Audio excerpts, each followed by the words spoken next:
year, I wanted to say it marks, now hold for this, 50 years, 5 decades since your very first credit in Somerset. Then you have these franchises like Alien, and you have Avatar, now you have Star Wars, and you have all these behind. Is there an accomplishment that stands out to you most when you look back 50 years on a career? Wow. I mean, I think for me, Gorillas in the Mist, because I think it does help people understand who these animals are, and I think has really maybe contributed to helping us all contribute to keep them alive, because now there are about 600 gorillas. When I worked with them, there were 280. So it's a big improvement, and Rwanda, the government of Rwanda is doing a great job. We've all heard stories of the Mandalorian bounty hunter and a child. I only hunt Imperial war criminals. I'll take out every bad guy in your deck of cards.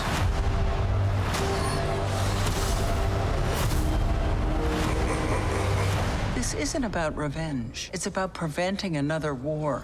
Pedro and I had a little fangirl moment about you earlier today, so we don't have to sell you to any audience, but when you get something like the Hand and Footprint, that kind of like cements you for real, and your legacy in Hollywood. What did that honor mean to you? I'm kind of overwhelmed by it. My father grew up in LA and went to LA High, and I'm pretty sure that he did the Charleston all over Hollywood Boulevard, but he would really understand to be part of the Marx Brothers and all these, I mean, all in the first 100 years is such an honor. And now you add this iconic franchise, Star Wars, to your resume. How did you go about, diving into the Star Wars research to jump into this franchise? Yes. Well, I knew what generation I was.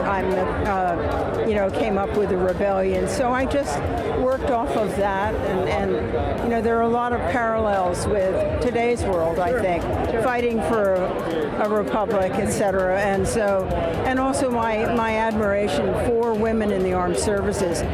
That was one of the main reasons I was interested in playing Colonel Ward, because I think she's got a really tough job. She's got to look at this guy in a helmet and decide that he's the guy to send out, and the other one is little and green. So, she has to find that judgment, that sense of that instinct about this team that's going to inspire her confidence. Pedro said about you, and I quote, "She's a badass." So what was it like building, chemistry with Pedro Pascal for this? I think no one has to build chemistry with Pedro. He is such a doll that the chemistry is just like boom.